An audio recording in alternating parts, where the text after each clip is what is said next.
Excuse me, Mr. DJ. Hey, check this out. We got a great show coming your way.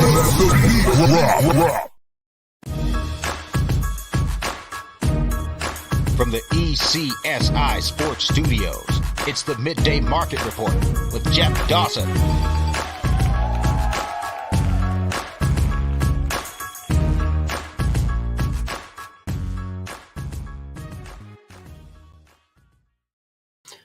Good afternoon, sports fans from all around the globe. I am your host, Jeff Dawson, East Coast Sports Investors, and this is your Midday Market Report for Friday, February 17th, 2023. It's Friday. The weekend's here. No football. Boo-hoo-hoo. But guess what? It's hockey talk, and it's not Wednesday. It's not Thursday. It's Friday this week.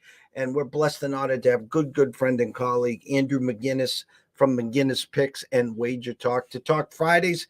Great card on Friday and even bigger slate on Saturday. So without further ado, let's bring him out of the penalty box and to the forefront right now, the one and only Mr. Andrew McInnis. Good afternoon and happy Friday, Jeff. What's going on?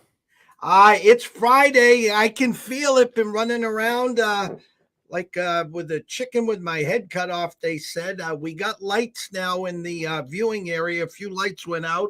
Had someone come in, put them in, and blessed and honored. I think we've talked probably off air now for about 4 hours this week. And we said, you know what? It's time to have a show. I mean, we got to get some picks out eventually here and do some sports talk. But I'll tell you what, it was nice to chat earlier, sip on the coffee, and then kind of just, move on to this afternoon and discussing. And honestly, I think it might have been a blessing in disguise for us as far as the content is concerned, because of course there's probably more odds availability now for us to discuss for tomorrow in the National Hockey League and different things. And no, I will not be diving into the NBA All-Star game. That is not something we'll be discussing. But yeah, things are pretty good, Jeff. I'll tell you, on my personal end, I go out to take the dog to a walking trail about an hour and a half ago, and I see my car is once again covered in snow and ice, and I'm sliding around on the roads. So it's going to be a weekend in for me, grinding, researching, doing some content, and just enjoying these games while we're at it. So sometimes when I go out and I see snow, it's almost like it gives me an excuse to just stay inside. So hopefully it's one of those weekends where we're cashing tickets, but enjoying all the games. I wouldn't be doing it justice. The Super Bowl's over, UFC card. How was your week? How was your weekend? What'd you think of the Super Bowl? Were you happy? Were you sad? It was a great game, either which side you had, but overall, glad it's over. How'd you do? How was you feeling? Did you enjoy it? Did I enjoy it? I did enjoy it. I think it was a lot of fun. I think it's always nice when anything in the sports world lives up to the hype, and that game certainly did. Of course, everybody and their mother has something to say about that call at the end of the game, the holding call. I'm going to just pretend that probably wouldn't have impacted the game, but I mean, it definitely did. I mean, it took away time on the clock and things like that. And when you've got a guy that goes down on the one to sacrifice getting a touchdown in the Super Bowl is very admirable, and something that I think everybody should be able to do and be aware of. But I did have the under, Jeff, so that was kind of tough to watch, but I leaned towards KC, talked about that on shows, didn't get it out. But the good news is the under was about the only bad pick I really made, besides some sack props there for the Eagles. If you bet on receivers, if you bet on receptions, if you bet on running props, or even if you bet on touchdown scorer props, let's be honest, the Kelseys of the world, the Pachecos, the Jalen Hurts, you did pretty well with those. So my play of the weekend, besides the total, was Kenneth Gainwell over on receiving yards. And it's pretty awesome when your play of the day is over 11.5 receiving yards and the guy's getting the ball to him 2 or 3 times. Usually that's all you really need. So am I happy it's over?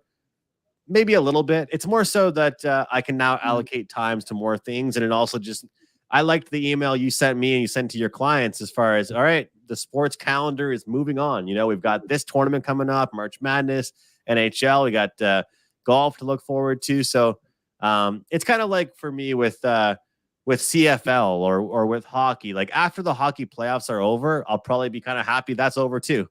and you know how much I love my hockey. So it was fun, but there's so much going on, and especially with me doing props now and stuff, it's a lot to look at every day.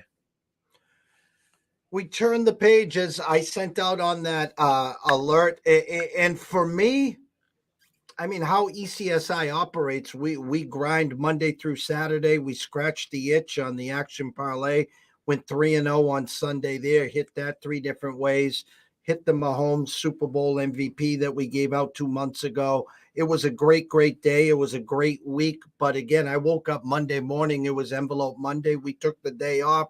We got right at it Tuesday, Wednesday, Thursday. We're on to Friday.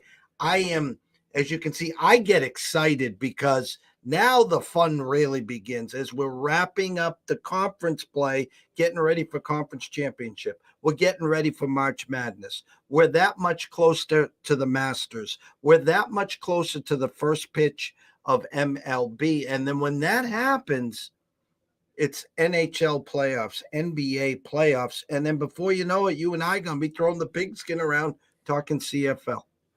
Everyone's talking about XFL right now, and I'll tell you what, the only bets I'll be making on that is following the market, watching the movements, taking a look at what I see as far as the totals are concerned. But the CFL is where we're going to make some money, and I'm looking forward to it now. And the first episode will be so fun with you and I on our CFL show because, like I say to you every year, there's always a bunch of moves. Quarterback swaps, this guy goes here, big defense, a cornerback goes here. That's one thing about the league. The contracts are short, so you always see different things change. So you've got me excited, man. I'm pumped up for March Madness, but it's a good slate today in hockey. We got some games tomorrow and a good UFC tomorrow night. So look forward to it. All right, and congratulations on your run, Jeff, by the way. It's been unbelievable. And I got to say, I've been following along, and I love how I wish I was really knew all of your stuff beforehand about the MVP stuff, because I love the way your clients should be very thankful, and I hope they are, about how you were able to pretty much put them in a position in the semifinals to succeed with the MVPs and the futures, because as we all know, usually the MVPs go to the quarterbacks. It takes a lot for the MVP not to go to the quarterback. People ask me, who do I think it's going to be besides a quarterback? And I said Travis Kelce. But if it's not him, it's going to be the 2 quarterbacks. And look at what Jalen Hurts did. It could have been him without them winning. So hats off to you, man, for putting your clients in a great spot.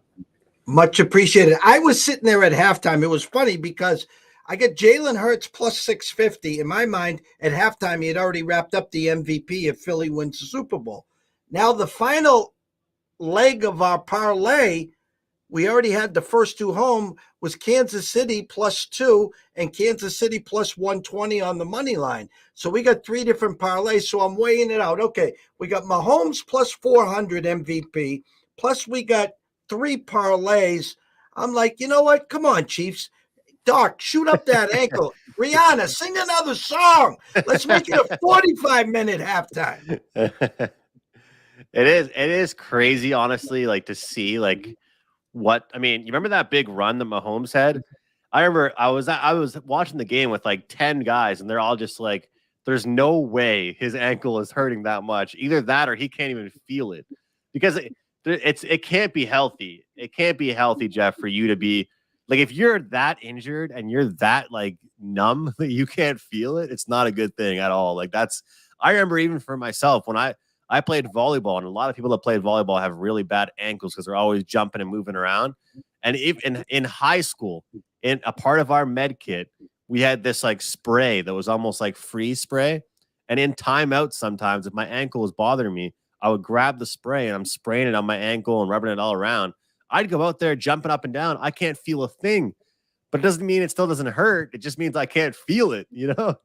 It's crazy to see Mahomes run for a 21-yard run, and it's how did he just do that? It was awesome. It was great to watch. Just waiting for the Kansas City fans sometime in March when they say Patrick Mahomes has gone in for to clean up some ligament damage in the ankle, and should be ready for the start of regular Chad Henne. Chad Henne time. Tonight, 1, 2, 3, 5 games. A couple big numbers. The Senators, who would have thought, minus 255 against the Blackhawks. We have Riley as our co-host of the closing bell. He does the Big Ten report that we did this morning. The tanking for Bedard, is Kane leaving? Is Tays leaving? Again, in what country did we ever think the Ottawa Senators would be minus 255 there? Pens and Islanders, basically a pick 'em. Dallas and Wild, great game there, basically a pick 'em. I think the game of the night, Rangers at Edmonton. You and I have talked at length about that game. And then the nightcap, the Kings at the Ducks. So the frozen pond is yours. Have at it. Well, I mean, I'm looking for. I want to break this one down with you. The first one, I mean, Blackhawks and Senators, right? I mean, you take a look at the standings here. I was talking about it earlier, but I want to make sure I get the right number. Okay, so look, you see what the Ottawa Senators are right now. Bottom of the barrel, right there with my Montreal Canadiens. They've got 55 points on the year. The Blackhawks, sure, they're not much better. They're not, they're down there with 37. But you ask yourself, do the Ottawa Senators deserve this price tag, especially with some of their guys out, especially with the way their offense struggles? Do they deserve this price tag? And then you go to the regulation. Oh, let's see what they are. Minus 165. I mean, I'm telling you, when I watched the Blackhawks game against the Canadiens and against the Maple Leafs, there are bad teams like the Canadiens, but at least they look like they're having fun out there. And then there's teams like the Hawks that look like they all hate each other and don't even want to be there. So I can understand a minus 250, but when I see this, I think about a strategy I've been doing for a long time, which is the team total over for Chicago, right? Like it's 2.5 even money.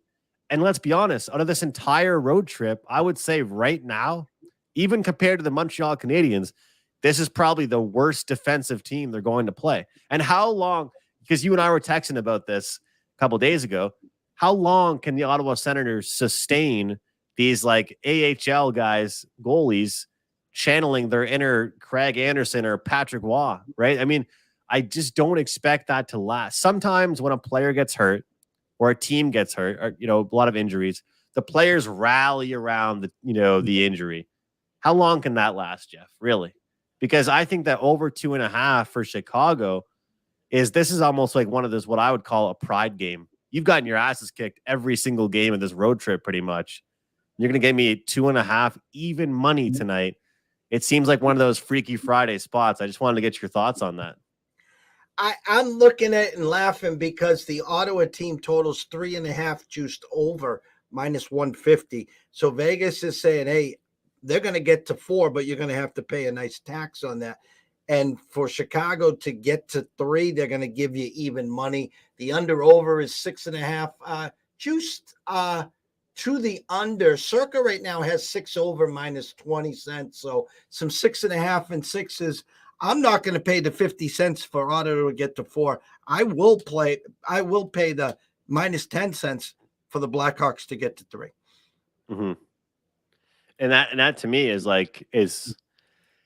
it's one of those ones where I think that people look at it as almost a bet on opportunity for the Senators, and not a bet on opportunity as far as the Blackhawks are concerned, which I think it's completely backwards. A lot of the times too, and I'll take this from the Montreal Canadiens because I follow them so closely. One of my friends that was he actually played soccer at a pro level. He told me, look, these guys that are young players, whether they say it to the media or not, they get up for certain games more than other games. That's why the Canadiens have more wins against teams with a winning record than they do against teams with a losing record. Does that make any sense at all? How are they better against good teams than bad teams, right? And I think similar goes to the Ottawa Senators, where I'm not saying that they're not going to try, but I just mean that when they play the Maple Leafs, they play the Maple Leafs. They are ready. They're the same province. They're like rivals, right? The Blackhawks are coming to town, and I guarantee you there's one team more motivated in this game than the other, and I think it's the road team. So that's one that I'll recommend. I'm probably going to bet it. I'm not sure if it'll make the official best bet card with my clients, but I'll tell you what, I'm giving it out on your show here. I am going to put my money where my mouth is. I will have some money on it personally. But the next two games in rotation order, the Penguins, Islanders, Stars, Wild, both of them with a 5.5 as a total. And then, of course, the game afterwards, we see a 7. But you ask yourself, which one out of these can go over 5.5? The start of the year, all I talked about was, oh, man, those 5.5 numbers are so fun to bet the overs with. It's only 5.5. And then I quickly adjusted and realized, Jeff, you know what? These 5.5s are 5.5 for a reason. It's like when you see an NFL total that's extremely low, you kind of scratch your head and you're like, why is it that low? It has to go over. No, the books put it that low for a reason. I look at these two, and I think that the one that has a better chance of going over, I'd say it's Pittsburgh and New York. I think Dallas and Minnesota is going to be an absolute defensive battle. Two great goaltenders and teams, I think, overall are struggling to get scoring outside their top 4 players. So don't be surprised to see a full game under with that Dallas game, but I think we could see a potential over in the Pittsburgh game. I do lean towards the Pittsburgh side in that game just based on the number there. I feel like right now, and I'm curious your thoughts here on Pittsburgh, right now seems to be the time they're getting disrespected the most. And it's kind of my new word I use when I'm talking about, buy on or bet against teams, I guess, because let's take a look at the future markets here. The futures for the Eastern Conference, the Pittsburgh Penguins are 13-1. Let's see. To make the playoffs, they're minus 350, but look where they are in the standings. So game by game, they're getting these weird prices, but they're minus 350 to make the playoffs. I think there's value on them right now, honestly, to miss the playoffs. And you can get that at plus 270. But as of right now, at this moment, with this number they're getting against an Islanders team that, it's, to use a Conor McGregor reference, it's red panty night in their household when they score 3 goals. You know what I mean? They can't score more than 3 goals, Jeff. And it's embarrassing for the National Hockey League. In this day and age, you have to be able to score more than 3 or 4 goals. And that's not something the Islanders are capable of. But when it comes to Dallas or Minnesota, I think it's a mix of two teams that play very similar. And I think the under 5.5 is a really good play. I hope you don't mind the McGregor reference. Don't blame me, blame him. But I feel like it's very applicable for that moment because it's true. The Islanders can't score goals. Well, it's funny. I'm looking at the team totals over on Wager Talk. Go over there. It's free. It's an amazing site for free. /odds. Pittsburgh and the Islanders. I haven't seen this number in a long time. Pittsburgh team total over 2.5, minus 157. Not 155, not 160, 157. So I thought that was humorous. The Islanders team total 3.5 juice under, minus 170. So you know me. I'm like, well, as you just said, they can't score 4 goals. It's 3 or less. But they're baiting you to say they're not going to score 4 tonight. My mind says maybe they can get to 4. Is this a 4-1 game? Is this a 4-2? Mm-hmm. My question to you, and this is, I know the answer, but could Pittsburgh be peaking knowing they're hosting the Devils tomorrow? The question is, I usually only think those spots that process makes sense if a team is rolling. Does that make sense at all? Are the Penguins playing well enough that they can afford to think like that? Or does it really not matter what they, do you know what I mean? Taking a look at how this team has played, win 1, lose 1, win 2, lose 2, win 1, lose 1, win 1, lose 1, win 1. So that, just for me, Jeff, my thought process with that, I would only usually think of that if a team is running hot. Okay. Does that make sense? No, at all? No, I think, if a team is coming in on a 3-game win streak, they're playing a worse opponent and then play a better one the next night, then I would probably think like that. But I'll tell you, this is when I'm looking ahead, and I don't usually do this stuff, but I was doing a hit, as you know, for Sportsnet. I'm looking at fading the Devils on Sunday. It'll be their 5th game and final of their road trip. It'll be the second of a back-to-back for them after playing Pittsburgh tomorrow. And Winnipeg has actually been kind of struggling to be consistent. I feel like that'll be a really good spot for Winnipeg. So if anybody watching right now can remember that, I think that on Sunday it'll be a good spot to fade the Devils. It's interesting though. I mean, I make that joke about the New York Islanders, but I'm being serious. I mean, in their last 10 games, they have scored 3 goals or more twice. You know, and their record, and they've got let's see, 1, 2, 3. They have 4 wins their last 10 games.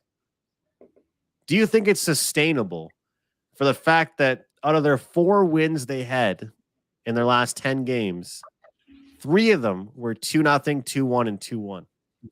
An NHL team can't be doing that these days. This isn't even the playoffs, right? Like, it's sad that there's a group of forwards out there consistently producing 2 goals a game. And yet they're actually still thinking they can make the playoffs. Well, you really going to stop pulling your head off is come playoff time when the under-over is 5 juiced under. You're going to be like, what? Yeah. Yes. And that's just the thing that's the thing is the reason why I like Dallas so much this year, Jeff, is because they have the ability and they've proven to do both. If a team wants to dance with them first to 5 goal wins, they can do it. Like if you're backing the Islanders and they allow 2 goals in the first period, you might as well turn that game off. You lost. Like, your pick is done. And it's only the first period. I mean, it's really, anyway, I'm not trying to crap all over that team. My whole point is that I think that game could see some goals, because I think Pittsburgh will be the team that dictates the pace. And let's be honest here, Pittsburgh's goaltending has not been good for years. It hasn't been good since Matt Murray played for them and Marc-Andre Fleury. So I was shocked when they got rid of Matt Murray, really, and traded him, and the Senators got him. I thought that was really weird. 2 games left: Rangers, Edmonton, Kings, and Anaheim. We've talked about the Rangers, Edmonton, and right now, as we speak, I had a 6.5 over -40 overnight, with Edmonton -125. Right now at Circa, Edmonton -126. You can get the Rangers +115. The total at Circa as we speak, 7 under -25 cents.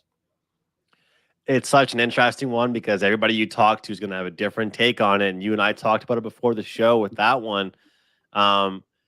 Here's the thing with this game, and I talked about it with you before, but if anybody out there likes the Oilers, you got to ask yourself this. You can get the -125, but I honestly think if you like the Oilers, you probably like the over. If you like the Rangers, as you talked about with me before as well, you can look at the team total and get a pretty good number on that as well. I mean, DraftKings right now, 3.5 +110. I know some people might just be happy already in general with the +105 to win the game, but they could easily, have a performance where they lose the game but put up those numbers and still put up a good effort. Look, I said to you before the show as well, this is one of those opportunities, though, when you look at it, Jeff, that I think I lean towards the Edmonton side simply based on the old handicappers, fat and sassy angle, a team coming in, feeling good. They've only lost a handful of times in their last 10 or 15 games. Really, the last 25 games, this Rangers team has looked strong. They're cruising through this road trip they're on right now. I think that Edmonton being off the performance they're off of right now. I mean, let's be honest here. Because they lost to Montreal, and then I can't remember what the stats were as far as goals allowed or goals expected, but, giving up 5 goals against Detroit is something that's going to keep them motivated, I think, going into this game. So ultimately, I would lean towards the Edmonton side if I was playing this game. But a lot of that has to do with just the Rangers coming in, feeling good, and a motivated Oilers team, I think, at home is good in this spot. If they're playing this game in the opposite scenario, Edmonton's on their 3 or 4 game road trip, and the game is at Madison Square Garden, I'm taking the Rangers. Situationally, I think I like the Oilers in this spot. Is this the time where Andrew puts together the 4-3 OT exacta here? Yeah, let's take a look at what it is. Because I feel like whenever we talk about these, they actually come close to hitting. So we might as well take a look at what they are here. Correct score 4-3 for Edmonton, 12-1. Same goes for the New York Rangers. Rangers, here's one for you, Jeff. Rangers, hold on, let me find it. 4-2 Rangers, 25-1. So if the Rangers cover that plus money team total, but the total goes under, 25-1. Well, If you play even both opportunities, 4-3, 4-2, and either, that's 4 outcomes. If you play 4-3, 4-2 for both outcomes, they're both like 20, 25-1. I think we can make some money. There you go. 4-2, 4-2, 4-3, 4-3. That pays for Vegas in March. Well, now I got to bet it.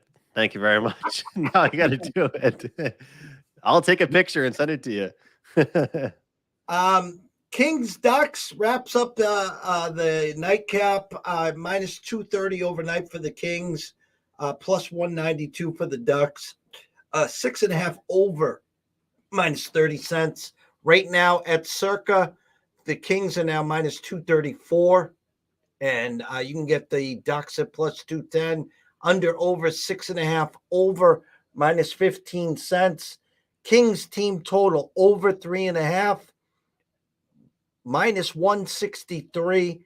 Anaheim, if you think they get to 3 like the Blackhawks, 2.5 minus 110. I mean, you take a look at this LA team, they scored 15 goals their past 3 games, 11 their last 2. You know, it's really impressive. And I use that topic of conversation where a team is coming in feeling pretty good about themselves. It could be something here to talk about with the LA Kings. But when it comes down to it, the same thing could be said against the Anaheim Ducks. You know, they've given up 20 goals in their last 3 games, Jeff. Do I think that the LA Kings are the team it just stops against? That's really the question you have to ask yourself. Is this the team that, you know, Anaheim decides to play defense against? No Gabe Vilardi, no Trevor Moore, and other than that, everybody is healthy. I don't know if Anaheim can play defense against this team. I think LA is one of the teams that flies under the radar in the NHL. They were a bet on team for me when I looked at the schedule this previous Monday, and I got to put my money where my mouth is. So I don't usually like laying chalk like this with puck lines. It was plus 105, then even money, and now it's not the greatest odds. But honestly, that's where I want to go, Jeff. And I'll tell you why I don't want to do the team total. It's just because I could see this game potentially being 3-1. I really could, and I feel like I would get burnt doing it the other way. And I could look the other way and look at team total under for the Ducks, 2.5, which I have done before. But I'll tell you, and I'm not sure if you bet these ever, the under the 2.5, but the worst feeling in the world would be, you know, if this game finishes like 5-3 and I'm pulling my hair out because I could have just taken the puck line anyway. So I know it's not a groundbreaking pick, but it's not to me as much about how well the LA Kings are playing right now. It's more so about how poorly on the defensive end this Anaheim Ducks team is playing. So that's where I'm going to look. And I do think that even if the Ducks get a couple goals themselves, I can't see them going goal for goal with this LA Kings team. And let's actually bring this up because we have a little bit of time. The Pacific Division is very tight right now. I mean, 70 points for the Golden Knights, 68 for the Kraken, 67 for the Kings, and 66 for the Oilers. Try and tell me every point doesn't matter in that division right now. That is the most fun division to follow if you're following hockey right now. And the Calgary Flames, their stock is slowly hitting a dive and everybody else is going up. If you're going to tell me right now who has a better future this year, the Kings or the Flames, I would put it all on the LA Kings. If you look at the odds to make the playoffs on FanDuel or DraftKings, they would strongly disagree with me because right now where they're sitting in the standings and based on the rest of the season schedule, as far as strength versus weakness, they still think the Flames are a good team. And I'll tell you what, I'm pretty much giving up on that team because it's going to be really funny when Florida misses and Calgary misses after that trade they made in the summer. You heard it here first. Mark it down. I get it. So I'm looking at Saturday, and there's a handful of good games on Saturday. I just want to preface this first. Okay. At 5:07, those Islanders with Bo Knows Hockey travel to the Garden. And Saturday early matinee games used to be me and my good friend Scott always used to talk. It was a layup. Just take the dog. They always beat the Bruins. They stunk. This 5:07, I don't know where they got this time. I'm just telling everyone, buyer beware. The Bruins right now are only minus 215, and the Islanders are plus 185 with a 5.5. Now, I know the Islanders are playing the Penguins tonight. Maybe the Penguins stomp all over them, and in come the Islanders, and they limp in here. I'm just telling all Bruin fans, just be a little careful. At 5 o'clock tomorrow, run into the window to punch that ticket there. But a couple real good games tomorrow. Panthers are only minus 117 at Nashville. The Bruins beat up Nashville last night. Avs at St. Louis. The Avs right now overnight minus 175 against the Blues. Washington at Carolina. There's an end there. I assume they're playing it in some neutral site, or are they playing that one outdoors somewhere? Which one was it? Washington. Yes. Yeah, outdoors. I saw some pictures actually before I hopped on with you. It's going to be pretty cool. Okay. But that is a weird scenario. I'm probably going to stay away from that one. And I think the game of the night, Tampa is at Vegas. Overnight, Tampa minus 125 and the Knights plus 113. So it's a decent slate on Saturday. I know it's early, but is there anything that you might have caught your eye moving into the weekend on Saturday?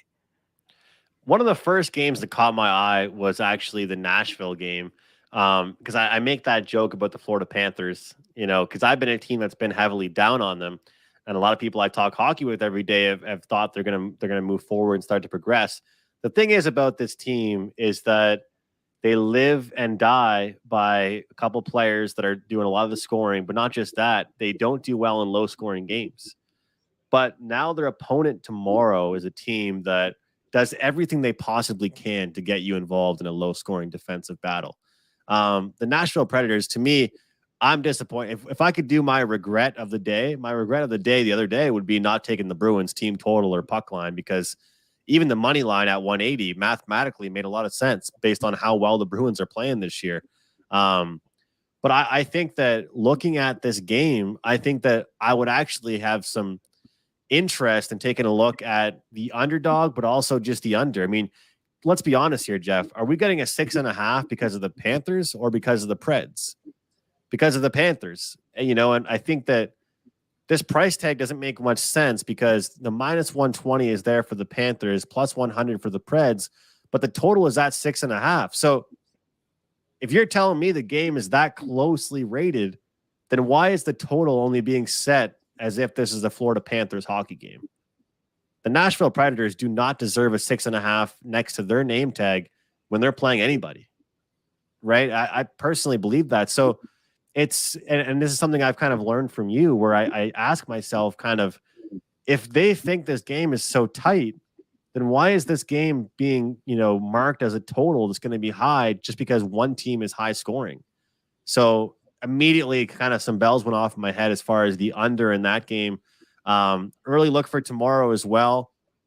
I do like the Columbus Blue Jackets plus 1.5, simply just based on what we're seeing from the fact that Dallas is in a really competitive matchup tonight against what I would call a rivalry for them.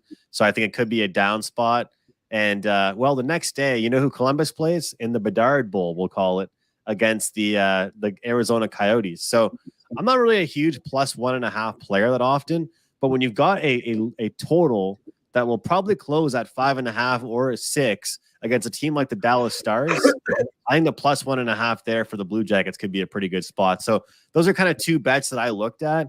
Other than that, I'd be speculating. The Lightning game is interesting. I probably would side towards the home team, but if you notice, I don't really talk about Vegas that much because I don't really know what they are. I don't know if they're a good team or not.